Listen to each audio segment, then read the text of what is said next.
अस्सलाम वालेकुम, कैसे हैं प्यारे बच्चों। चलिए, मैं आसिफ त्यागी और केएलसी में आपका बहुत बहुत बहुत वेलकम। तो आज की वीडियो बहुत इंपॉर्टेंट होने वाली है। इंपॉर्टेंट क्यों होने वाली है इसका पहले मैं बता दूंगा आपको बच्चों।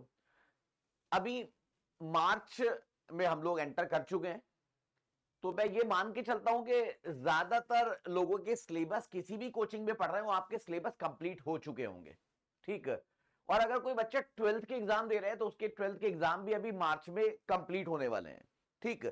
तो जो बच्चे ट्वेल्थ में हैं वो अपने बोर्ड के एग्जाम्स के बाद उनको मॉक प्रैक्टिस करने हैं। और जिन बच्चों ने ड्रॉप ले रखा है डेफिनेटली उनको तो पता ही है यार कि अभी रोज कोई ना कोई मॉक प्रैक्टिस करना ही करना है। या कोई बच्चा अगर 10th 11th में भी है एटलीस्ट उसको टेस्ट की स्ट्रेटजी तो आनी चाहिए, क्योंकि ये तो की है। अगर आपको टेस्ट अटेम्प्ट करना ही नहीं आ रहा है, अगर इसका टाइम मैनेजमेंट ही नहीं आ रहा है, तो अपने आप में बड़ी प्रॉब्लम है। उसी का सॉल्यूशन ये टेस्ट, मतलब ये जो स्ट्रेटजी है, जो टॉपर वाली स्ट्रेटजी है, हाँ वो मैं आपको बताने वाला हूं, जो आपको बिल्कुल मतलब निराश नहीं करेगी, डिसअपॉइंट नहीं करेगी। तो बच्चों क्या है यहां पे टॉपर स्ट्रेटजी क्या है। तो अगर मैं आपको बोलूं कि नीट एग्जाम की बात करें, हाँ, या फिर किसी भी एग्जाम की बात करें यार, तो नीट एग्जाम हो या फिर और कोई भी एग्जाम हो, उसको क्रैक करने के लिए हमारे पास दो चीजें बड़ी इंपॉर्टेंट है यार। ठीक है। एक तो क्या क्या है यहां पे, एक तो ये कि हमारे पास ये कि उस एग्जाम में जो हमारे सब्जेक्ट हैं उनका हमारे पास नॉलेज कितना है। ठीक है। अब यहां पे अगर मैं नॉलेज की बात करूं, नॉलेज का मतलब ये मेरे पास पीसीबी की नॉलेज कितनी है यार, वो तो एक बेसिक रिक्वायरमेंट है ना यार। अगर मुझे एग्जाम क्रैक करना है तो मुझे फिजिक्स केमिस्ट्री बायोलॉजी तो आनी ही चाहिए ना। अब ये आना तो एक पार्ट है, आना एक पार्ट है, हां, लेकिन ये कि उस नॉलेज का एक प्रॉपर एप्लीकेशन जो है वो उससे ज्यादा इंपॉर्टेंट पार्ट है, वो उससे ज्यादा इंपॉर्टेंट पार्ट है। अगर मैं इस नॉलेज के एप्लीकेशन की बात करूं तो वो भी इंपॉर्टेंट पार्ट है। अगर मैं यहां पे इसमें एक कुछ रफ एस्टिमेशन लूं, आप मुझे अगर यहां कमेंट सेक्शन में बता सकते हैं कि कितने परसेंट किसका रोल होना चाहिए, तो अगर मैं अपने एनालिसिस के हिसाब से बात करूं तो मैं यहां पे इसको 40% का वेटेज दूंगा और मैं इसको 60% का वेटेज दूंगा। रीजन ये कि अगर आपके पास नॉलेज तो है लेकिन अगर आपको उसको अप्लाई करना नहीं आता तो नॉलेज बेकार है आपके। लेकिन अगर आपके पास नॉलेज तो है और आपको उसको परफेक्टली अप्लाई करना भी आता है, तभी आप लोग सक्सेस अचीव कर पाओगे, तभी आप नीट रैंक ला सकोगे, तभी आपको मेडिकल कॉलेज की सीट अलॉट हो पाएगी। अब यहां पे ये नॉलेज के एप्लीकेशन का क्या मतलब हुआ भाई। नॉलेज के एप्लीकेशन का मतलब ये कि आप सही स्ट्रेटजी से पेपर को सॉल्व करो, सही टाइम पे आप चीजों को रिकॉल कर पाओ, और कैसे आपको पेपर अप्लाई करना है या पेपर सॉल्व करना है वो स्ट्रेटजी पे भी हम आने वाले हैं। तो अब मैं अगर इसके एप्लीकेशन पार्ट पे आऊं, अगर मैं इसके एप्लीकेशन पार्ट पे आऊं बच्चों, तो जो हमारा नीट का एग्जाम है, हाँ, उसमें हमें यह पता है कि हमारे पास 180 क्वेश्चन है। ठीक है। और हमारे पास 180 मिनट्स है, हमारे पास 180 मिनट्स भी है। तो इसका मतलब ये हो गया कि हमारे पास एक क्वेश्चन के लिए एक ही मिनट है। एक तो सिंपल बात ये, ठीक है। तो इसका मतलब ये हो गया हमारे पास ये एक क्वेश्चन के लिए एक मिनट है। ठीक। अब यहां पे आप लोगों ने एक चीज और नोटिस करी होगी कि कुछ क्वेश्चन तो इतने सिंपल होते हैं कि वो हमारे से आधे मिनट में ही सॉल्व हो जाते हैं। हमने क्वेश्चन पढ़ा, हमारे एकदम से दिमाग में आ जाता है आंसर, क्योंकि इससे पहले आप लोगों ने 50 बार वो मॉक टेस्ट में सॉल्व कर रखा है। ठीक है। और कहीं कहीं बिल्कुल नया सा क्वेश्चन आ गया, आपको उसको 2 बार पढ़ना पड़ गया, तो वहां पे चीजें थोड़ी अलग तरीके से हमें अप्रोच लगानी पड़ेगी। तो मैं आपको जो बता रहा हूं आपको कि अप्रोच क्या लगनी है। ठीक है। अब इस अप्रोच को आप लोग क्या देखो, देखो यहां पे आपको यह तो पता ही होगा कि अगर मैं किसी बुक की बात करूं, जो आप लोगों ने किसी भी कोचिंग में अगर पढ़ा होगा, मैं नाम नहीं ले पाऊंगा यहां पे, या फिर किसी भी पब्लिकेशन की अगर आप लोगों ने कोई बुक ली होगी, तो उस बुक में मतलब वो बड़ी साइंटिफिकली डिजाइंड बुक्स होती है। अगर मैं किसी कोचिंग की भी बात करूं, अगर मैं केएलसी की भी बात करूं, हमारे मॉड्यूल्स में भी इसी टाइप का आपको कुछ मिलेगा, अप्रोच मिलेगी। क्या होता है बच्चों, होता ही है कि एक तो होता है हमारे पास ये इजी, ठीक है, एक होता है हमारे पास ये एवरेज, और एक होता है हमारे पास ये टफ। ठीक। अभी जो इजी एवरेज टफ वाले क्वेश्चंस है, हाँ, इसको मैं क्या बोल देता हूं, इसको मैं बोल देता हूं कि यार बुक में लिख देते हैं एक्सरसाइज 1, हाँ, बुक में लिख देते हैं एक्सरसाइज 2, बुक में लिख देते हैं एक्सरसाइज 3। ठीक है। अब यहां पे 1 2 3 में कैटेगराइज कर देते हैं। वो इजी एवरेज टफ नहीं लिखेंगे, वो क्या लिख देते हैं, एक्सरसाइज 1 लिख देते हैं, एक्सरसाइज 2 लिख देते हैं, एक्सरसाइज 3 लिख देते हैं। तो बेसिकली किसी टॉपिक को पढ़ने के बाद आप पहले क्या करते हो, पहले आप करते हो ये इजी वाली एक्सरसाइज। ठीक है। और डेफिनेटली यार उसका डिजाइन ही हमने ऐसे कर रखा है कि जब आप इजी वाली एक्सरसाइज सॉल्व करोगे तो डेफिनेटली आपको जो कॉन्फिडेंस आएगा वो आपको एवरेज को सॉल्व करने में हेल्प करेगा। ठीक, आपका कॉन्सेप्ट और अच्छा हो जाएगा जब आप एवरेज को सॉल्व कर लोगे। इजी और एवरेज के बाद आपका थोड़ा कॉन्सेप्ट और रिफाइन हो जाएगा, उसके बाद फिर आप लोग टफ वाली एक्सरसाइज पे जाते हो तो उसको आप लोग सॉल्व कर पाओगे।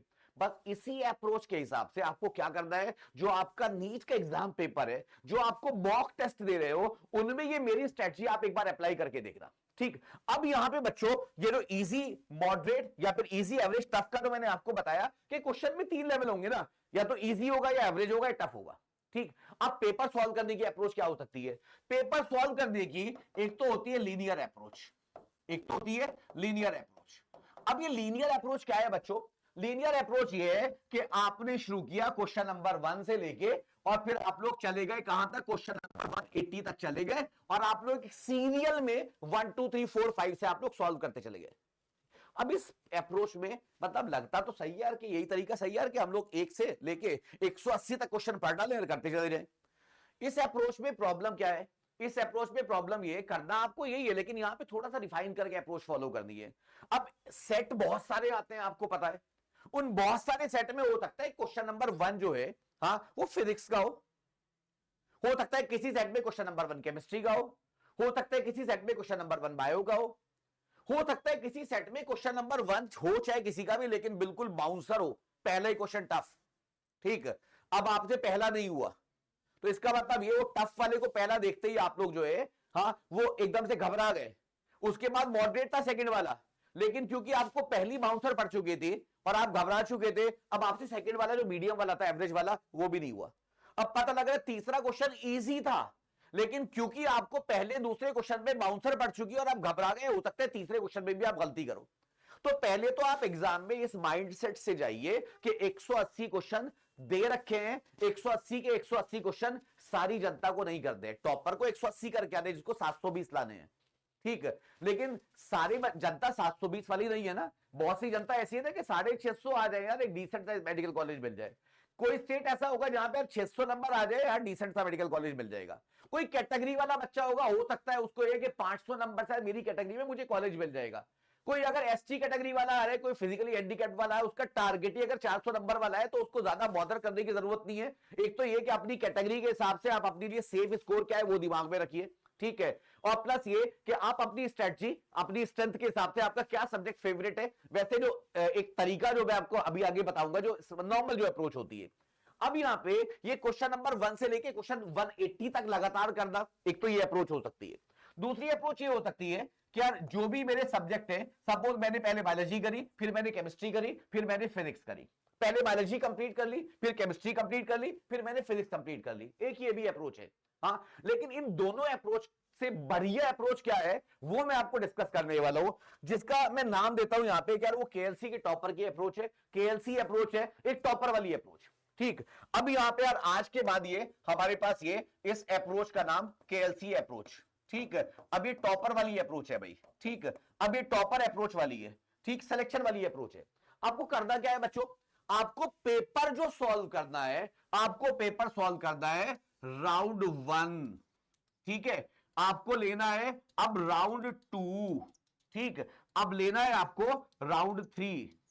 ठीक, अब ये राउंड 1 राउंड 3 का मतलब क्या हो गया भाई? राउंड 1 राउंड 2 राउंड 3 को जो मैंने पहले आपको अभी तक लेक्चर लिया या जितना भी मैंने सेशन में बताया, राउंड 1 का मतलब आप ये सोच लीजिए इजी, राउंड 2 का मतलब आप सोच लीजिए एवरेज, राउंड 3 का मतलब आप ये सोच लीजिए टफ।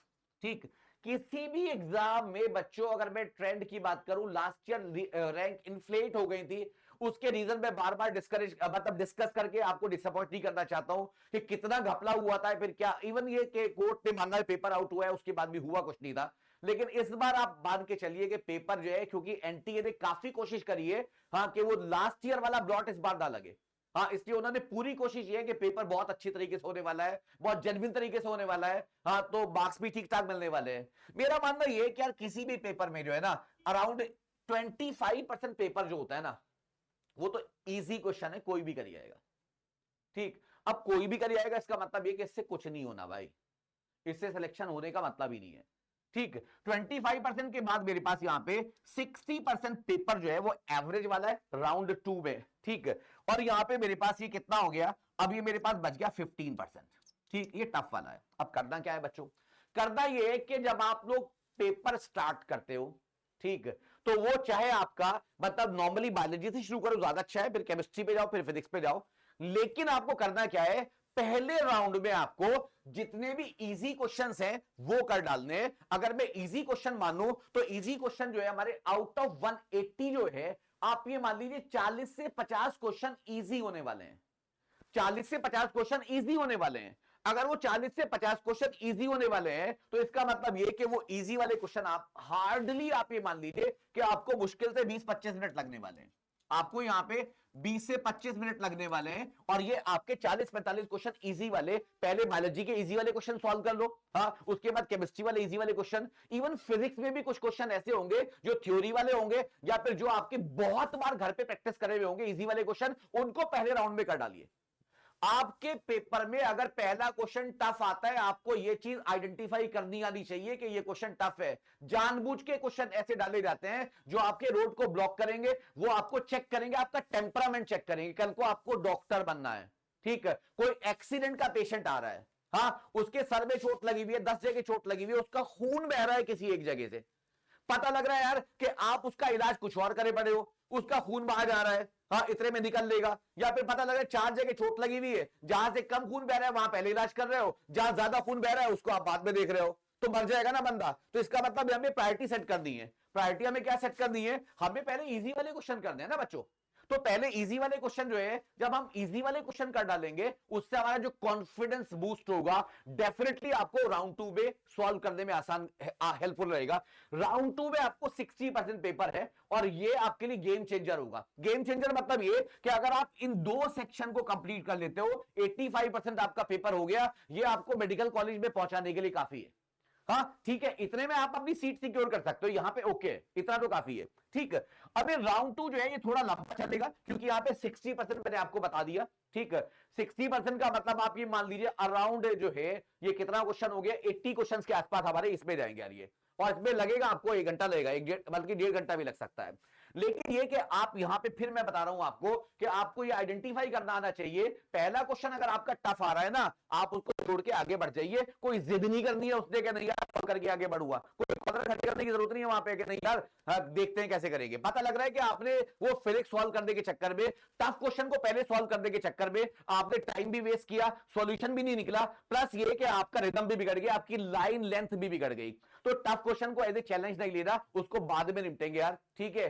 तो मैंने इजी अप्रोच क्या बताई, पहले इजी क्वेश्चन करना है, उसके बाद मॉडरेट क्वेश्चन करना है, लास्ट वाले क्वेश्चन मतलब टफ वाले क्वेश्चन, अगर आप फाइटर हो, अगर आप टफ वाले क्वेश्चन पहले से प्रैक्टिस करते आ रहे हो, इतना आपका मोमेंटम बन चुका है, और आप चाहते हो आपका स्कोर जो है 680 प्लस जाए, आपको दिल्ली का कॉलेज चाहिए, आपको एम्स चाहिए, तो आप इसमें भी फाइट मारिए। और डेफिनेटली अगर ये 15% है, इसमें भी आप लोग 5-10% पे तो फाइट मार ही जाओगे, अगर आप ये इजी मीडियम पहले कर चुके हो।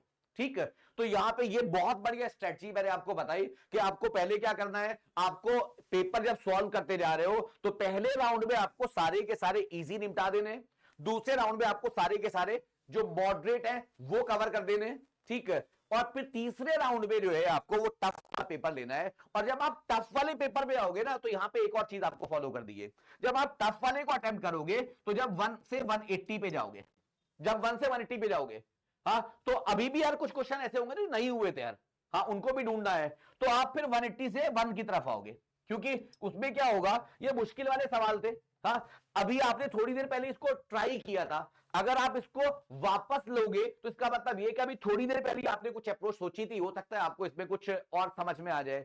अगर वापस से 1 से स्टार्ट करोगे, थोड़ा गैप आ जाएगा, हो सकता है कि आप उसको फिर दोबारा से रिकॉल करना कि क्या थॉट प्रोसेस था, उसको रिकॉल करना आपके लिए मुश्किल हो जाए।